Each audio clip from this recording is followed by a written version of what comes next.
हरा पुदीना ले लो, हरा पुदीना, ताजा ताजा हरा पुदीना ले लो। मोहन अपने ठेले पर खड़े होकर लगातार आवाज लगाए जा रहा था कि तभी उसके पास एक औरत सुनीता आती है। अरे भैया, मुझे भी 10 रुपए का पुदीना दे दो। जी बहन जी, अभी लो। मोहन ने हरा पुदीना उस औरत को दे दिया।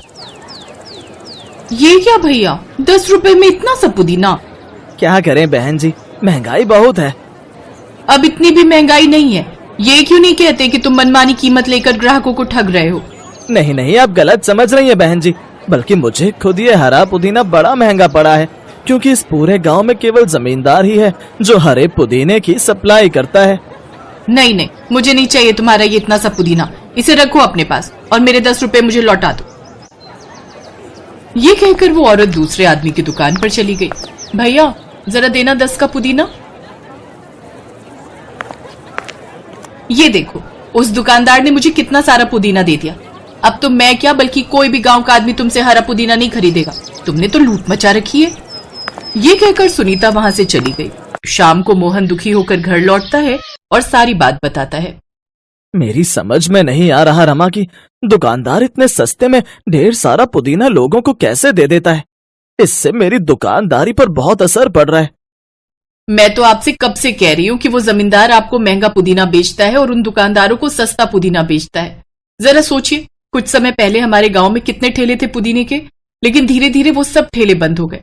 अब जब आप भी ठेले पर पुदीना बेचना बंद कर दोगे ना, तो फिर वो दुकानदार अपने मनमाने तरीके से बेचेंगे पुदीना। तुम ठीक कहती हो, मैं कल ही जाकर जमींदार से बात करता हूँ। अगले दिन मोहन जमींदार के पास चला जाता है। जमींदार साहब, आप जो भी दुकानदारों को हरा पुदीना बेचते हो ना, वो सभी ग्राहकों को कम दाम में पुदीना बेचते हैं। इसका मतलब तो साफ है कि आप उन दुकानदारों को कम दाम में और मुझे महंगे दाम में बेचते हैं। हाँ, बिल्कुल सही कहा तुमने।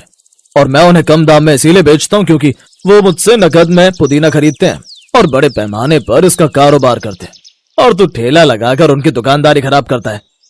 इसका मतलब आप छोटे दुकानदारों को साफ करके बड़े दुकानदारों को बढ़ावा दे रहे हैं। तुझ 2 कौड़ी के आदमी की इतनी हिम्मत कि मेरा धंधा खराब करे।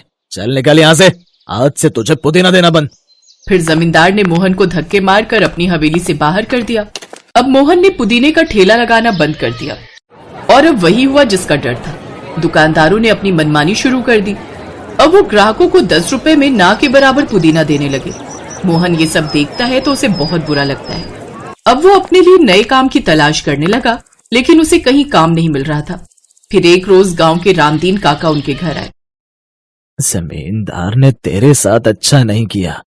ठीक कहा आपने काका, और अब मैं क्या काम करूं, कुछ काम ही नहीं मिल रहा। वैसे रामदीन काका, सुना है आप भी अपने समय पर खूब पुदीना उगाते थे। हाँ, इतना ही नहीं, मैं तो मुफ्त में लोगों को बांटता भी था। हाँ, लेकिन अब जमाना बदल गया है ना काका। जमाना भले ही बदल गया हो मोहन, लेकिन सच तो ये है कि जादुई पुदीने का गांव आज भी है। क्या मतलब काका? मोहन, गांव के सभी लोग सोचते हैं कि मैं पुदीने की खेती अपने पास के गांव वाले खेत में करता था और वहीं से इतना पुदीना लाकर उन्हें मुफ्त में देता था। लेकिन सच तो ये है कि मेरा तो दूसरे गांव में कोई खेत था ही नहीं, और ना ही मैंने कभी पुदीने की खेती की है। बल्कि एक ऐसा गांव है जहां हर तरफ जादुई पुदीना लगा हुआ है, और उस जादुई पुदीने के गांव का द्वार कहाँ खुलता है ये सिर्फ मैं जानता हूँ, और मैं चाहता हूँ कि तुम उस जादुई पुदीने के गांव में जाओ। काका, आप कोई मजाक तो नहीं कर रहे हैं ना? नहीं रे, मेरी कोई औलाद नहीं है, और आज जो हालात तुम्हारे हैं कभी वो मेरे भी हुआ करते थे, और उन्हीं हालातों से तंग आकर मैं हमारे गांव से दूर एक तालाब है जिसे लोग भूत प्रेत का गांव कहते हैं, मैं उसमें कूद गया और फिर मैं उस जादुई पुदीने के गांव में पहुंच गया। मेरी बात मानो, तुम भी वहां जाओ और जादू देखो। मोहन ने उनकी बात मान ली और वो उस तालाब में गया और उसमें जाकर कूद गया। रमा उस तालाब के बाहर खड़ी प्रभु का नाम जपती रही। उस तालाब के अंदर पहुंचते ही मोहन एक अलग ही पुदीने की दुनिया वाले गांव में पहुंच गया। वहां पहुंचकर तो मोहन चौंक ही गया। उसने खुद को एक अजीबो गरीब गांव में पाया। तभी उसके कानों में एक आवाज पड़ती है। बिल्कुल सही कहा आपने, ये एक जादुई पुदीने का गांव है। क्या मैं यहाँ से हरा पुदीना ले जा सकता हूँ? तुम जितना मर्जी चाहो यहाँ से हरा पुदीना ले जा सकते हो, और जितनी बार ले जाना चाहते हो ले जाओ, कोई तुम्हें नहीं रोकेगा। आपका बहुत बहुत शुक्रिया। मोहन ने ढेर सारा पुदीना लिया और वापस नदी से होकर बाहर आ गया। अरे वाह, जादुई हरे पुदीने में आने और जाने का रास्ता तो बड़ा ही आसान है। अब मैं बहुत ही सस्ते दाम में पुदीना बांटूंगा। अब मोहन दुकानदारों से भी सस्ते दाम में हरा पुदीना बांटने लगा। आइए आइए और जादुई पुदीना ले जाइए, इसे खाइए और सारे रोग दूर भगाइए। आइए आइए, सिर्फ 5 रुपए में ले जाइए।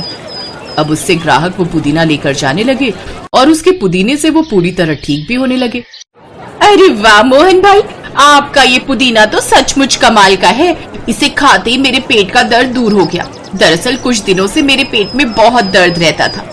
कई जगह से दवाई ले ली लेकिन कोई असर नहीं हुआ, पर कल जब मैंने आपके इस हरे पुदीने की चटनी बनाकर खाई तो मेरा तो सारा रोग ही दूर हो गया। ये लीजिए, ये मेरी तरफ से आपके लिए 500 रुपए का इनाम। इसी तरह मोहन के पास और भी कई लोग आने लगे। अब मोहन के दिन बदल गए। वहीं दूसरी तरफ जमींदार का पुदीना अब ऐसे ही खराब होने लगा। कोई उसका पुदीना नहीं खरीदता। वो गुस्से में मोहन के पास जाता है। मोहन, तेरे पीछे मेरा सारा धंधा चौपट हो गया। मैं तुझे अभी भी कह देता हूँ, इस गांव से बाहर जाकर पुदीना बेच, नहीं तो तेरे लिए अच्छा नहीं होगा। तभी वहाँ गांव के कुछ लोग आए। खबरदार जमींदार साहब, अगर आपने मोहन के साथ कुछ भी गलत करने की सोची भी तो आज इसके कारण हम सब इतने सस्ते दाम में पुदीना खरीद पा रहे हैं और उसको खाने से हम सब ठीक हो रहे हैं। सब गांव वालों से डर कर वो वहाँ से चला गया और अब उसने मोहन को कभी परेशान नहीं किया। धीरे धीरे मोहन अमीर होता गया और अब उसने काका को भी अपने साथ ही रख लिया। अब मोहन खुशी खुशी रहने लगा।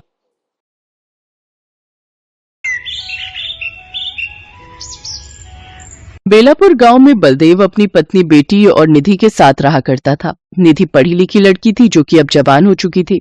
बलदेव को अब उसकी शादी की चिंता सताने लगी थी। बलदेव एक किराने की दुकान में नौकरी करता था, जहां वो अक्सर अपने मालिक या ग्राहकों से डांट सुनता था।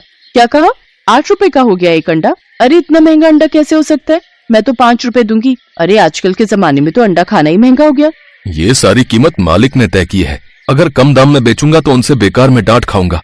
ठीक है, तो मुझे नहीं चाहिए और अब से मैं इस दुकान में नहीं आऊंगी और अपने पड़ोस में भी सबको यहाँ आने से मना करूंगी। बेकार की लूट मचा रखी है।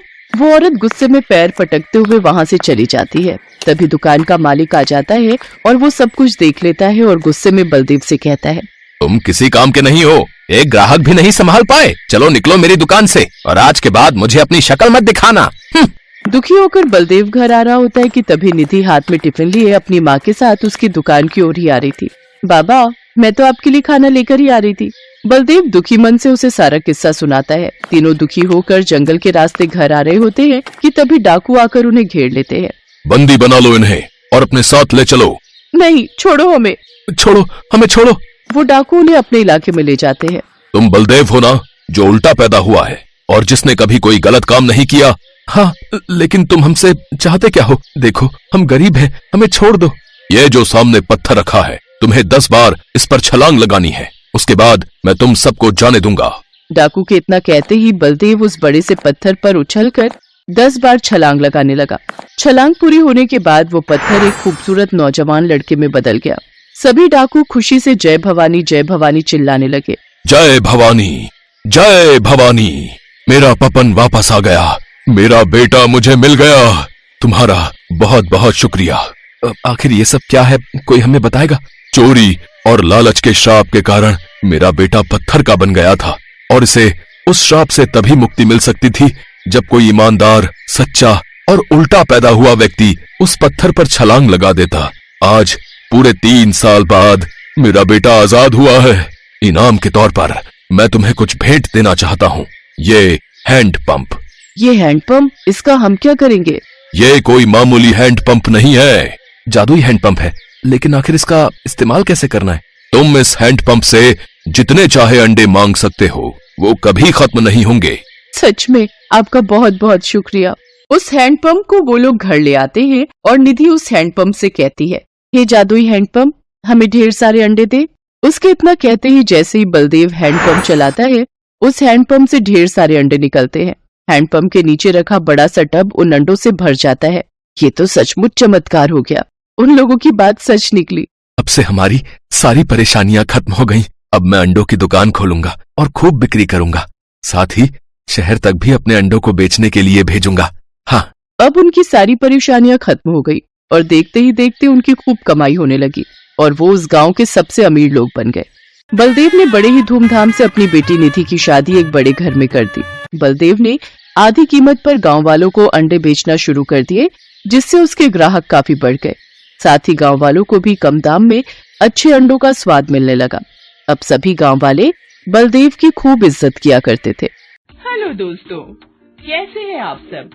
हमारी कहानियाँ देखने के लिए हमारे चैनल को सब्सक्राइब कीजिए और हाँ, बेल आइकॉन पर क्लिक करना मत भूलिएगा।